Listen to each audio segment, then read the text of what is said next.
ladies and gentlemen, there is a kind of prayer, not the polite kind, not the rehearsed kind, but a kind that doesn't just echo in the room. It erupts into heaven and demands an answer. Have you ever felt so burdened, so desperate, so consumed by holy fire that words failed you, but your spirit roared? That's not ordinary prayer. That's earthquaking prayer. That's the kind of prayer that makes heaven stand at attention and earth shift in response. And that's why you need to hear this today. Because we are too close to breakthrough, too close to revival, too close to destiny, to keep praying safe prayers. If you've ever wondered what kind of prayer God cannot ignore, stay with me, because this message is not for the faint of heart. It's for the hungry. This kind of prayer doesn't begin with your lips. It begins with your surrender. You don't provoke heaven by your vocabulary. You provoke heaven by your availability. Heaven moves when someone on earth says, I will not let go until you bless me. When your spirit wrestles, not out of rebellion, but out of revelation, He responds. Why? Because heaven is not drawn to performance. Heaven is drawn to faith.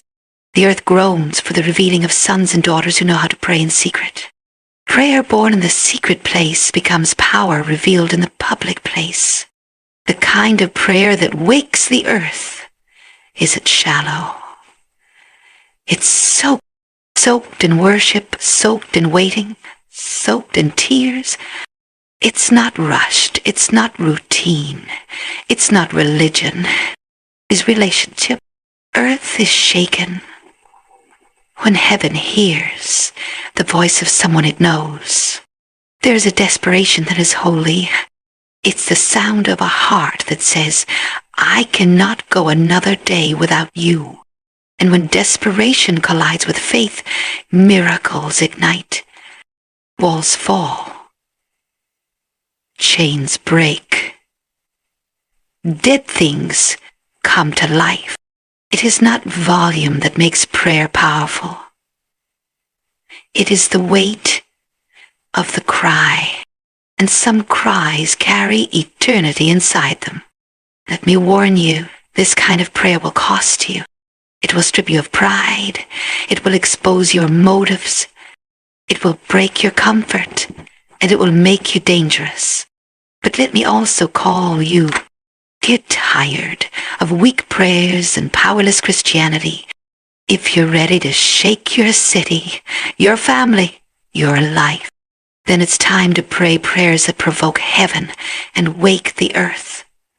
There is a stirring in the spirit.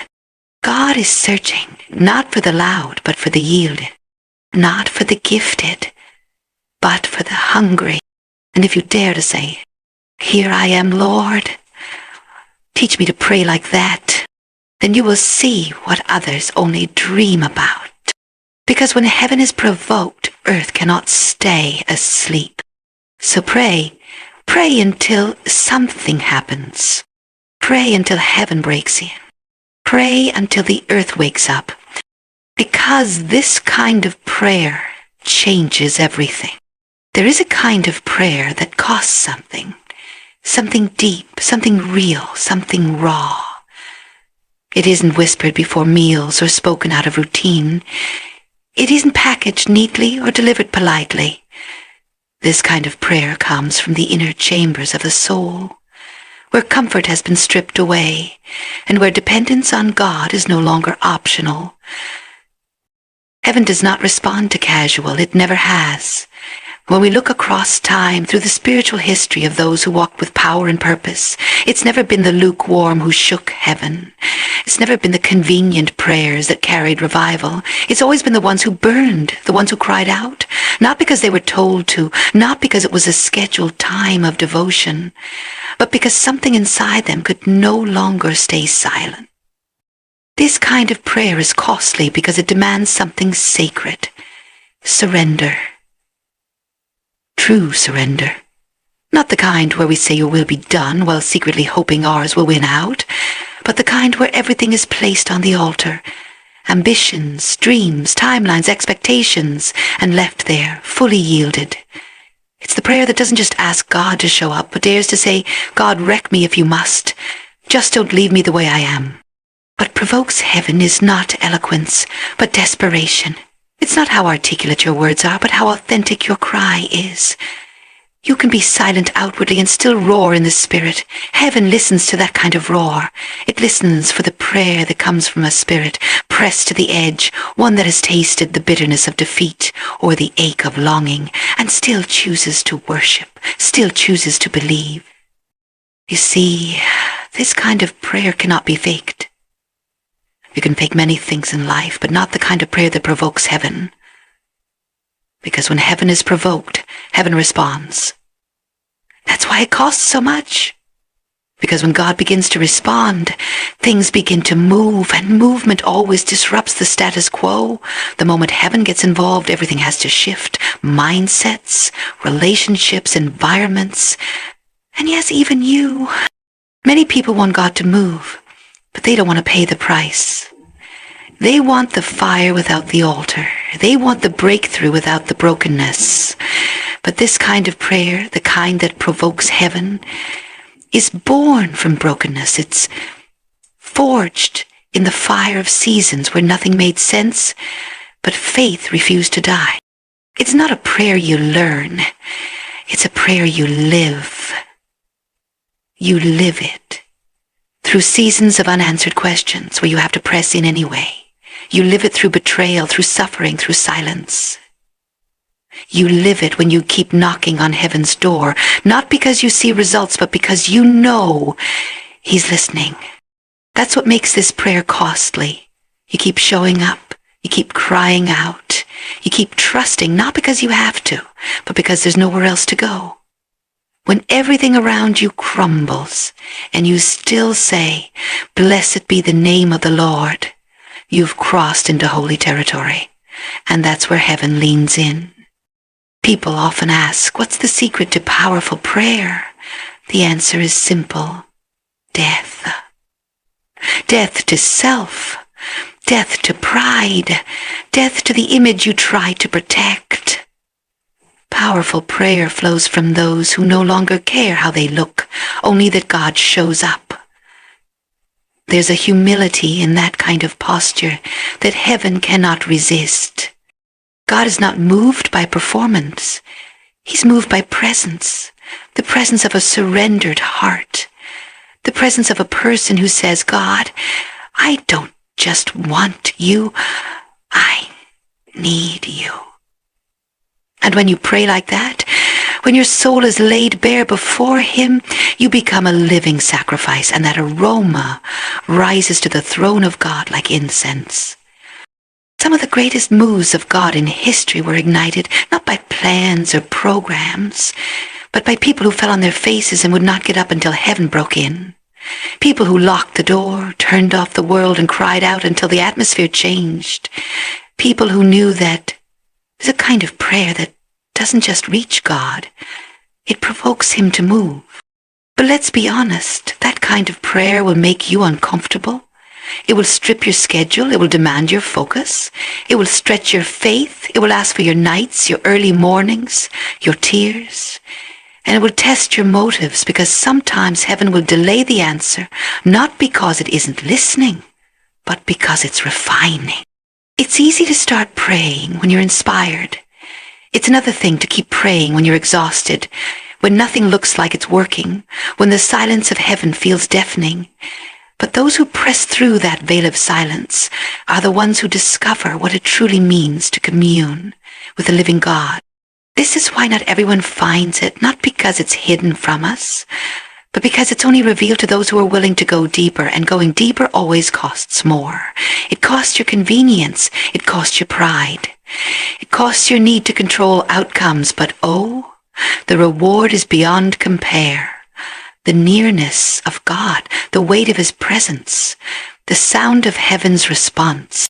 Because when heaven is provoked, It doesn't stay still. When God hears that cry, that deep, desperate, pure cry, he moves. Angels are dispatched, chains fall, miracles are set in motion, divine alignment begins to happen. But most of all, your own heart is changed. You become the answer to your own prayer. So if you feel like you're at the end of yourself, good. That's where this kind of prayer begins. If you feel like you have nothing left to give him that. That's what he wants. Not your perfection, your surrender, not your performance, your presence. Because when you give him all of you, heaven will give you all of him. And when that exchange happens, when the deep of you calls out to the deep of him, the earth cannot stay silent. It must respond. That's what this kind of prayer does. It provokes heaven and wakes the earth. Prayer that shakes the earth is not the product of routine. It is not manufactured through discipline alone, nor is it sustained by emotion. Earth-shaking prayer is born in a place deeper than our daily devotions, deeper than our needs, and deeper than our pain. It is born in intimacy. Deep, undistracted, uninterrupted intimacy with the one who sees in secret and rewards in the open. The kind of prayer that stirs atmospheres and ignites movements is the overflow of communion with God, not the noise of obligation. So many people desire to see change in their world. They want revival in their families, healing in their cities, breakthrough in their communities. They cry out for God to move out there. But what they don't realize is that the earth doesn't wake until heaven is moved. And heaven isn't moved by distant voices. Heaven is moved by familiar ones. Voices that have been heard often in the secret place. Voices that have lain close to the heart of the Father. Not just to ask, but to know him. There is a difference between praying to be heard and praying because you hear him. Intimacy is the soil in which this kind of powerful prayer grows. It cannot be rushed, it cannot be faked, and it cannot be substituted. It's not about how long you pray or how loud you get. It's about how close you are. God is not impressed by volume, but he is drawn to proximity. When you come close to him, not just with your words, but with your entire being, something begins to shift in the spirit. It's not that you convince God to act. It's that you align yourself so deeply with his heart that heaven begins to move through you. This kind of prayer doesn't start with a list of needs. It begins with a hunger to abide. It's the kind of prayer that doesn't count minutes because when you're in the presence of someone you love, time loses its meaning. It's not transactional, it's relational. It's not about getting things from God, it's about getting God. And when you have him, everything else changes. The people who carry the most authority in prayer are the ones who carry the most intimacy in private. You see, when someone lives in the secret place, when they've made it their home, not just a pit stop, their words carry weight, not because of charisma or training, but because of presence. The earth responds to the prayers of those who walk with God, because creation itself recognizes the sound of heaven moving through humanity. The earth is not shaken by people who know how to preach or quote scripture. It is shaken by those who have stood face to face with a living God and have come away marked. And let me be clear, this kind of intimacy is cultivated, not inherited. No one can give it to you. No one can lay hands on you and transfer it. It must be sought, wrestled for, waited on. There are no shortcuts. The intimacy that fuels this kind of prayer is built when no one is watching. It's what you pursue when you don't need a platform, when no one's looking, when no one is clapping. It's what happens when you choose to sit in stillness. Not just with your mouth, but with your heart. When your soul becomes quiet enough to hear the whisper of the Father, and when his whisper becomes enough, this level of communion with God purifies your prayer life. You no longer pray just for convenience or comfort. You pray for alignment. You stop begging God to fix everything and start asking him to transform you. You no longer demand that circumstances bend to your will, because your will has already bent to his. You begin to pray not out of fear, but out of faith. Not out of panic, but out of partnership. And that partnership is what makes all the difference. When someone prays from intimacy, they don't just speak to God. They speak with him. Their prayer becomes an echo of his voice, a reflection of his desires. They start to pray heaven's will into earth's reality. That's why the earth begins to respond.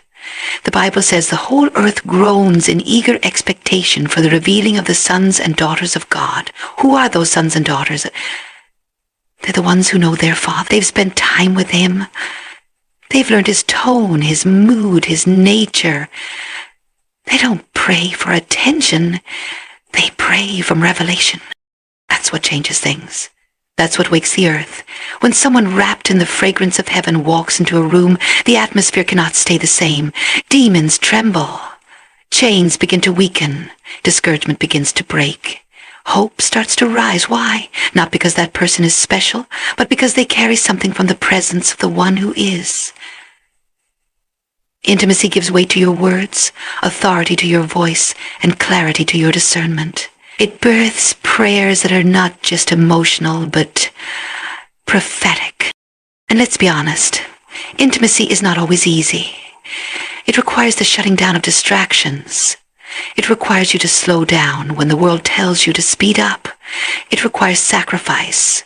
You may lose sleep. You may lose popularity. You may even lose your grip on some things you once thought were important. But you will gain something far greater. You will gain access to the heart of God. And when you have that, you have everything. The kind of prayer that wakes the earth is a holy echo of the heart of God, released through human voices that have dared to go beyond surface-level religion and plunge into the deep waters of communion. It's the kind of prayer that doesn't die after one session. It lingers. It continues. It leaves residue in the room because it wasn't powered by need. It was powered by love. So if you long to see the earth shaken, if you want to see cities turned upside down, marriages restored, miracles released, and lives transformed, then don't just shout louder. Draw closer. Get into the secret place until the secret place gets into you. Let prayer become your lifestyle, not just your language. Let intimacy with God be your obsession, not your obligation.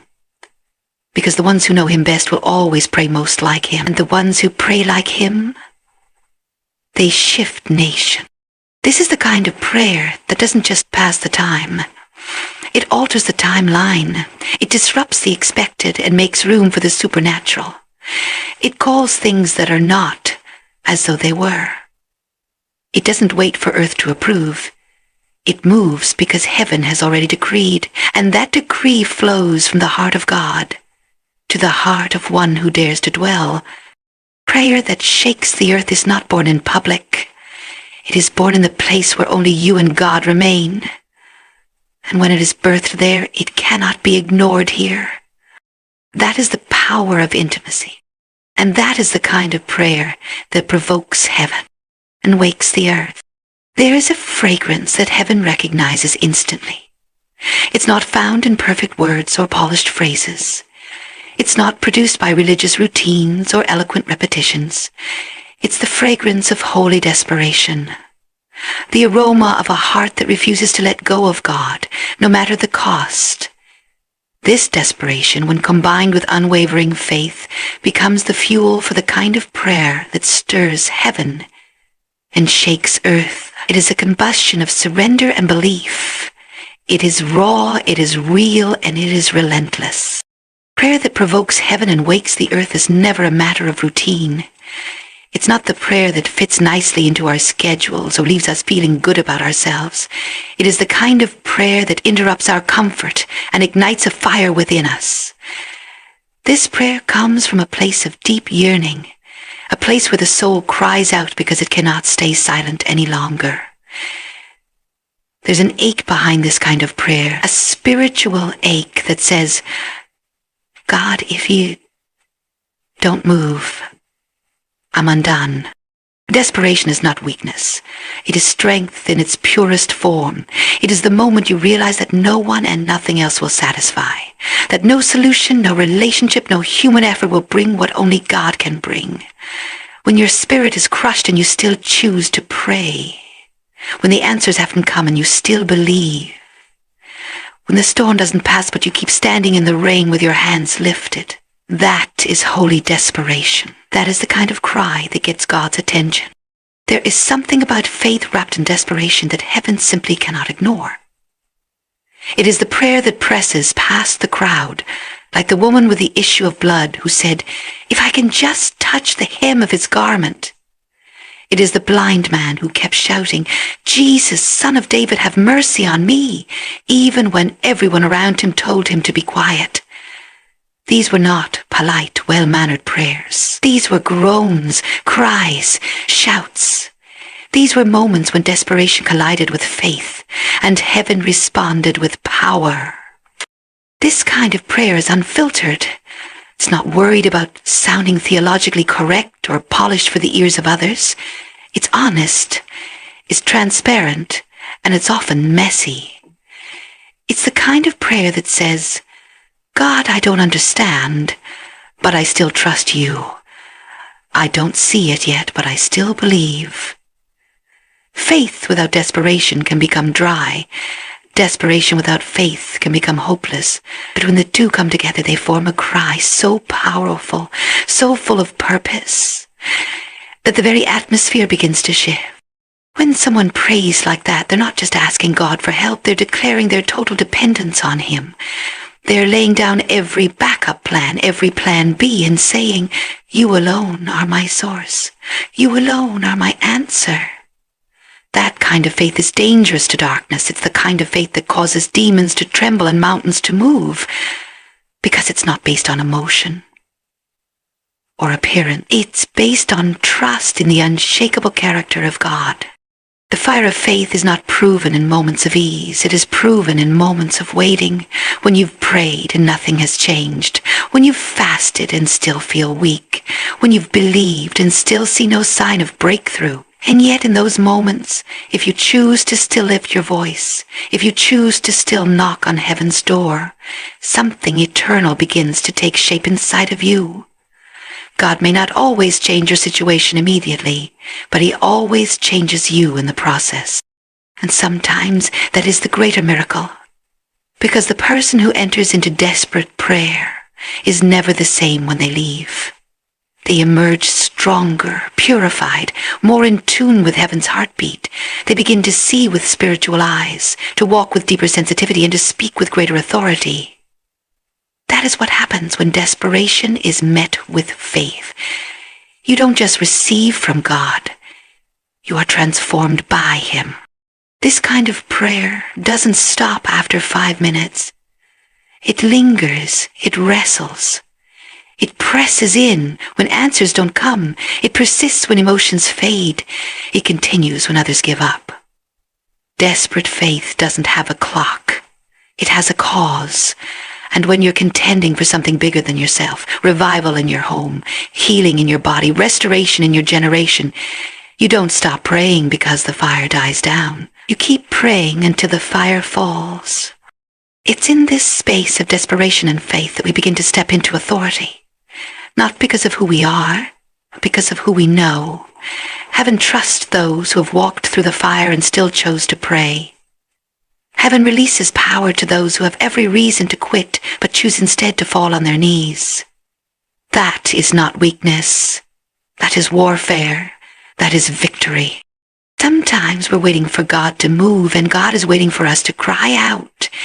He's waiting for our prayer life to move from mild to fiery, from comfortable to costly, because only the fire can release what's been held up.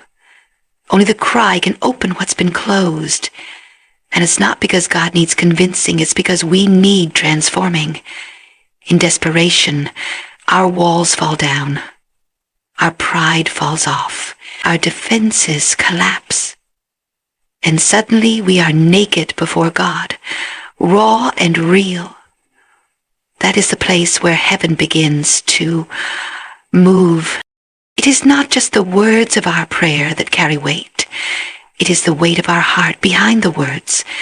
You can whisper a prayer with trembling lips and still shake the heavens if your heart is fully engaged. You can cry out through tears and broken sentences, and God will still hear the full volume of your faith. Because he doesn't listen the way we listen. He listens through the lens of love, through the sound of sincerity. When you pray with holy desperation and fire-filled faith, you will begin to see what others only dream about. Breakthroughs that were impossible will suddenly become inevitable. Closed doors will open. Hard hearts will soften. Dry bones will live again. Not because you prayed perfectly, but because you prayed persistently. Because you dared to keep believing when everything around you said to stop. If you want to see heaven respond, pray with a heart that is fully yielded, fully dependent, and fully on fire. Let your cry come not from your lips alone, but from the depths of your being. Let it be soaked in hunger and set ablaze with faith. That is the kind of prayer that doesn't stay in the room. It rises, it resounds, and it reverberates. It shakes the very foundations of the earth, and heaven cannot help but answer. This is the kind of prayer that carries the fragrance of desperation and the fire of faith. This is the kind of prayer that provokes heaven and wakes the earth. There is a level of prayer that no longer asks for convenience or comfort. It is the kind of prayer that calls down fire. The kind that places your heart on the altar and says, "Burn away everything that is not of you." This kind of prayer is not polite. It is not soft. It is not passive. It is bold. It is fierce. It is costly. Because to pray like this means you are no longer seeking safety. It means you are inviting transformation, and transformation rarely comes without disruption. When someone truly understands what it means to provoke heaven and wake the earth, they stop praying safe prayers. They stop asking God to make life easy and start asking him to make them dangerous to the kingdom of darkness. These are the prayers that don't just seek to escape battles, they declare war. They come from people who've been so gripped by the presence of God, so consumed by the fire of his Spirit, that they would rather be refined than comfortable. They would rather be changed than applauded. They would rather burn with truth than glow with approval. Prayer that provokes heaven is born in surrender, but it is expressed through boldness. It's not hesitant. It doesn't tiptoe around truth. It doesn't ask for small things. It stretches itself beyond limitations and lays hold of promises that only heaven can deliver. When Elijah called down fire on Mount Carmel, it wasn't because he was trying to make a scene. It was because he was fully aligned with the will of God. That fire didn't fall on empty performance. It fell on the altar of bold obedience. That's what separates ordinary prayer from atmosphere-shifting intercession. It's not just about the volume or the emotion. It's about the depth of the surrender and the height of the faith. Elijah didn't wonder if God might respond. He knew. He knew because he had been with God in private before he ever stood before the people in public. His boldness wasn't arrogance. It was intimacy turned outward. He was confident, not in himself, but in the God who answers by fire. This kind of prayer has weight. When you carry fire in your words, it's because fire has passed through your soul. You've been purified in the hidden place. You've been emptied of your own agenda. You've been wrecked by his presence. And now, when you speak, you're not speaking ideas. You're releasing divine reality. Bold prayer is not about your tone. It's about the authority behind your tone. It's about speaking what heaven is already saying. But that kind of authority doesn't come cheaply. It comes through fire. It comes through the crushing. It comes through the quiet yes that no one sees. You cannot walk in the boldness of Elijah if you're not willing to hide yourself like Elijah. Before the fire fell in public, Elijah had already learned to depend on God in private. The public fire is always preceded by private faithfulness. And when that kind of boldness emerges in prayer, it doesn't just affect the person praying. It shifts entire regions. The spiritual climate begins to change. What was once dormant begins to stir. What was once silent begins to speak. The earth begins to respond not to human authority, but to divine authority released through a human vessel. When you pray with boldness fueled by surrender, you become a conduit of supernatural disruption. We are not called to pray in a way that blends in with the noise of the world. We are called to pray in a way that interrupts it. The kind of prayer that makes demons nervous is not the kind that plays it safe. It's the kind that takes risks, that steps out in faith, that declares, if God said it, I will believe it, even if I haven't seen it yet. Bold prayer sees with heaven's eyes. It doesn't pray what it sees in the natural. It prays what it hears in the spirit. When you begin to pray like that, you won't always be understood. Boldness will often look like foolishness to those who live by sight instead of faith. But if you're going to see the fire fall, you have to stop living for the approval of men and start living from the approval of God. You have to be willing to stand alone, to look strange, to speak what others are afraid to say, because fire doesn't fall on passivity. It falls on risk. It falls on faith. It falls on the altar. And make no mistake, this kind of prayer is not for show. It is not for applause. It is not for social media clips or religious theater. It is for real, raw, world-shifting intercession. The kind that terrifies hell and opens heaven. The kind that doesn't just sound spiritual, it is spiritual. It doesn't beg for revival, it becomes revival. It doesn't wait for something to happen. When you pray with this kind of boldness, you begin to realize that your voice is not just a sound. It's a weapon forged in the fire of intimacy and unleashed through the force of faith. You stop asking, God, can you use me? And you start declaring, here I am, send me. You stop measuring your prayers by how they make you feel, and you start measuring them by what they release. There are moments in history when heaven looks for someone bold enough to step out of the boat, to step into the fire, to step up to the altar and declare what no one else is willing to say. Someone willing to stand in the gap and pray until something shifts. Someone willing to ask for rain when there's no cloud in sight. Someone willing to call down fire, not for spectacle.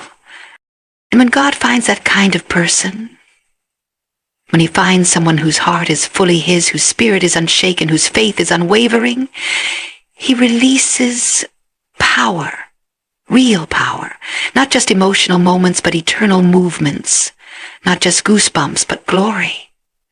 Because he knows that when that fire falls, it won't be mishandled. It will be stewarded. It will be honored. It will be used to awaken the earth. This is the kind of prayer that doesn't end with amen. It ends with activation. It stirs you to move. It sends you into the world different than how you entered. It doesn't just provoke heaven once. It keeps heaven engaged. It doesn't just wake the earth for a moment. It keeps the earth trembling with expectation. This is the kind of prayer that dares to believe God still answers by fire. This is the kind of prayer that provokes heaven and wakes the earth. When prayer becomes a lifestyle and not just a moment, something begins to change, not just around us, but within us. Prayer becomes more than words whispered into the air. It becomes breath. It becomes heartbeat. It becomes movement. It shifts from a religious duty into a divine rhythm. It becomes the very atmosphere we carry. And when we live in that atmosphere, when we dwell continually in communion with the Spirit, we stop simply reacting to the world and start shaping it. This kind of prayer doesn't clock in and clock out. It isn't confined to morning devotions or crisis moments. It flows through every step, every breath, every word. It becomes constant. Not always loud, not always formal, but always present. And in that constancy, our spirit remains awake, alert, aligned. The veil between the seen and the unseen grows thinner. Heaven feels near. Earth becomes a canvas for divine action. And the ordinary becomes a stage for the miraculous. When you live a life saturated in prayer, you start to hear the whispers that others miss. You begin to perceive the heart of God in places where others only see chaos. You move differently, speak differently, respond differently. Because you're not operating from natural understanding. You're moving in rhythm with eternity. The world may not understand it, but heaven does, because when prayer becomes your lifestyle, your entire being becomes a portal for His presence. It's not about impressing God with long sentences. It's about walking with Him in surrendered silence, in spontaneous worship, in deep, unshakable trust. You can be in the middle of your job, in a room full of people, and still be praying. You can carry a secret fire that burns quietly but refuses to go out. It becomes instinct, not a forced action, but a natural flow. And in that flow, the Spirit moves with power, because you've made space daily, hourly, for Him to dwell. A praying life becomes a prophetic life. You don't just respond to the times, you discern them.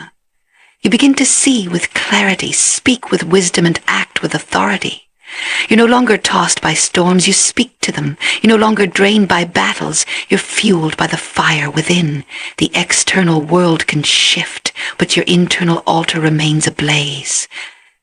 And that flame becomes contagious. It draws people not to you, but to the God within you. When prayer becomes your daily language, your thoughts are filtered through faith. Your emotions are led by grace. Your reactions are governed by peace. You're not moved by headlines. You're anchored in truth. You're not shaken by bad news. You already know the good news. You carry answers. You carry clarity. You carry hope. Because you carry Him. That kind of life cannot be manufactured. It can't be faked. It can't be imitated. It must be forged in the secret place, grown in the soil of consistency, built through seasons of stillness and storms. It's not just about intensity. It's about intimacy. It's about showing up every day, whether you feel goosebumps or feel nothing, whether you hear thunder or hear silence. You come anyway. You show up anyway, because He's worthy, because He's near. Because prayer is no longer an obligation, it's oxygen. When prayer is your oxygen, you don't wait for the world to give you peace. You live from the peace that's already within you. You don't beg for joy. You release the joy that flows from your spirit. You don't walk into a room wondering what atmosphere is present. You bring the atmosphere with you. The fire doesn't stay in your prayer closet. It follows you into your meetings, your relationships, your daily routine. And people may not know how to name it, but they'll feel it, they'll sense it, because heaven will rest on you. And it's not because you're perfect. It's not because you've mastered some secret formula. It's because you've said yes over and over. In weakness and in strength, in clarity and in confusion, you've said, God, I want you more than I want comfort. I want you more than I want answers. I want you more than I want control. And that surrender, repeated daily, is what builds a prayer life that doesn't just visit heaven, but brings heaven down to earth. Living a life of prayer doesn't mean you're always speaking. It means you're always listening, always yielding, always in communion. It means you're constantly aware that you are not alone, that the Spirit of God lives in you, speaks through you, moves through you. It means that every room becomes a sanctuary. Every car ride becomes a worship session. Every step becomes a prophetic act, and every moment becomes an invitation to go deeper. You begin to understand that revival isn't just an event, it's a lifestyle. Awakening isn't just a service, it's a posture. And miracles aren't reserved for Sunday, they're meant for Monday through Saturday too. Because when your heart is aligned with heaven and your life is saturated in prayer, you don't chase power. Power follows you, not for your glory, but for His, not for performance, but for purpose. And it's all rooted in one simple, ongoing decision: to dwell with Him daily, hourly, moment by moment. And the more you pray, the more you change. You're softened, humbled, refined. You begin to look more like Him. speak more like him, love more like him. And that's the goal. Not just answered prayers, but a transformed life. Not just fire from heaven, but a heart that becomes a resting place for his glory. This kind of life is not reserved for a few spiritual elites.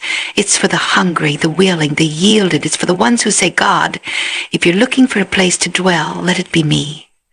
It's for the ones who aren't satisfied with shallow Christianity, with empty religion, with powerless routine. It's for the ones who know that there must be more, and who won't stop praying until they find it. Because when prayer becomes your way of life, heaven doesn't just visit you, it lives with you. And earth doesn't just observe you, it is awakened through you. This is the kind of prayer that changes lives. This is the kind of life that hosts revival. This is the kind of communion that provokes heaven and wakes the earth. Prayer that provokes heaven and wakes the earth is not only about passion, it is about alignment. It is about praying what is on God's heart, not just what is on our mind. Too often we approach prayer like a shopping list, presenting our desires without pausing to ask what the Spirit is saying. But the prayer that shifts atmospheres, the kind that makes demons tremble and angels move, is prayer born not from flesh, but from the Spirit. It's prayer that echoes the will of heaven, not the wants of earth. When our hearts come into alignment with God's heart, something extraordinary happens. We no longer pray from earth to heaven. We pray from heaven into the earth. That is the power of spiritual alignment. It's more than obedience, it's agreement. It's stepping into the divine rhythm of what God is doing and saying. It's tuning your soul to the frequency of the Spirit, so that when you pray, you're not begging, you're declaring, you're not guessing. You're partnering. Your words carry weight because they originate not in anxiety or ambition, but in divine clarity. You become a mouthpiece for what God has already purposed. And when heaven hears a sound that matches its own intention, it responds. The heavens open. The power is released. The impossible becomes possible. The natural bows to the supernatural. But that kind of alignment requires a surrendered life. It requires that we lay down not just our sin, but even our opinions, our preferences, our pride, and our personal timelines. It means we stop trying to manipulate God into doing what we want, and instead we yield to what He wants to do through us. The most powerful prayers are not the ones we shout the loudest. They are the ones we pray with hearts fully yielded to the Spirit. The ones that say, God, not my will but yours, not my way, but yours. Not my timing, but yours. Those are the prayers that shake foundations and change generations. When Jesus taught his disciples to pray, he didn't begin with petitions. He began with alignment. Our Father, who art in heaven, hallowed be your name. Your kingdom come, your will be done, on earth as it is in heaven. Before asking for daily bread, before asking for forgiveness, before mentioning any personal need, Jesus modeled a posture of reverent agreement. That's not a coincidence. That's a blueprint. Heaven responds to agreement. Not shallow words, but deep unity. When our spirits are aligned with the heartbeat of God. We must stop measuring the success of prayer by whether we get what we asked for, and start measuring it by whether we touched heaven and brought it to earth. Sometimes the answer to our prayer is not what we expected, but it is exactly what heaven intended. And when we are aligned with God's heart, even a no can be received with peace, because it's not about control, it's about communion. It's not about results, it's about relationship. And from that place, we gain insight that goes beyond human understanding. We begin to see through heaven's lens, not our own limited sight. This kind of alignment makes you dangerous to the enemy, because once you begin to pray heaven's agenda, you become a threat to every stronghold, every principality, and every lie the enemy has built in the earth. You become a divine disruptor, not because you're trying to be radical, but because you've come into agreement with the one who holds all authority. When a believer is fully alive, their words carry the same spirit that hovered over the waters in Genesis, the same spirit that raised Jesus from the dead. You're not just making noise, you're enforcing victory. Spiritual alignment also brings clarity. So many believers pray out of confusion, out of fear, out of desperation, but when you align with the Spirit, fear is replaced by faith, and confusion is replaced by confidence. You're not groping in the dark. You're praying from revelation.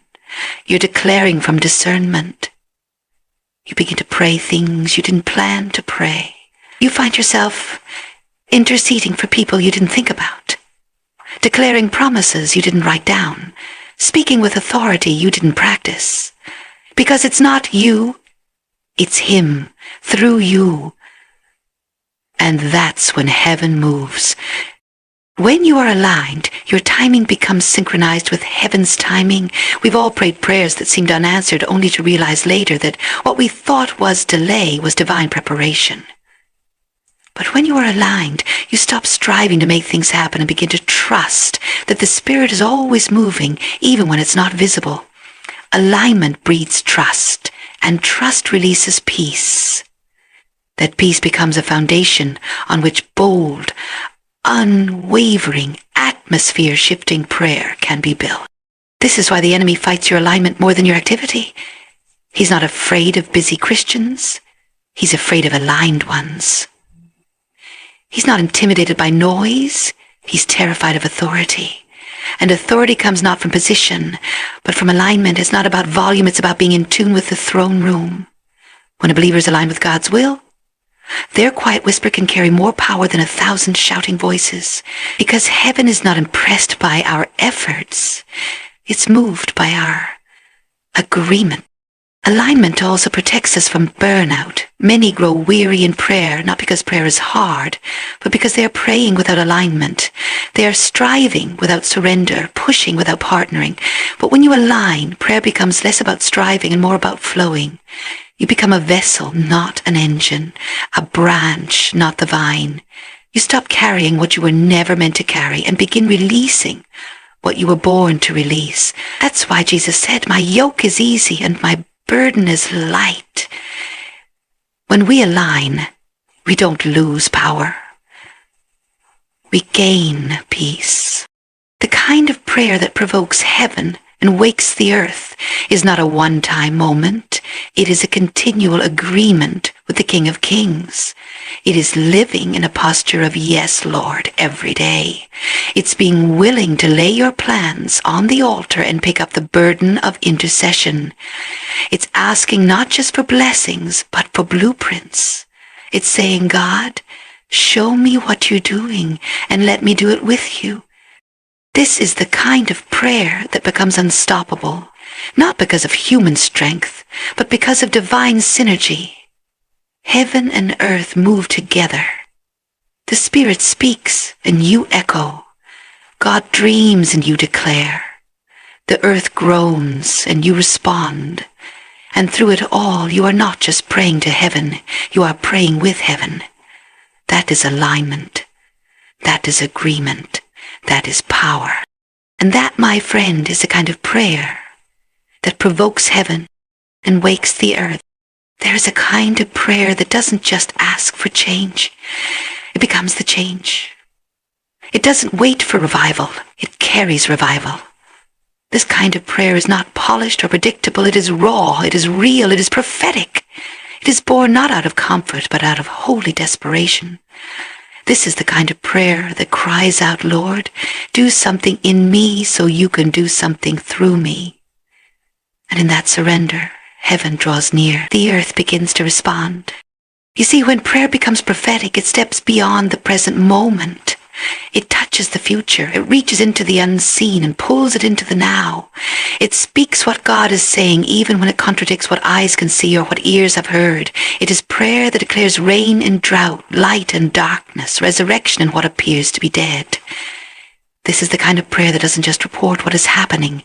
It proclaims what will happen, not out of arrogance, but out of revelation. Prophetic prayer sees the bigger picture. It partners with God's agenda.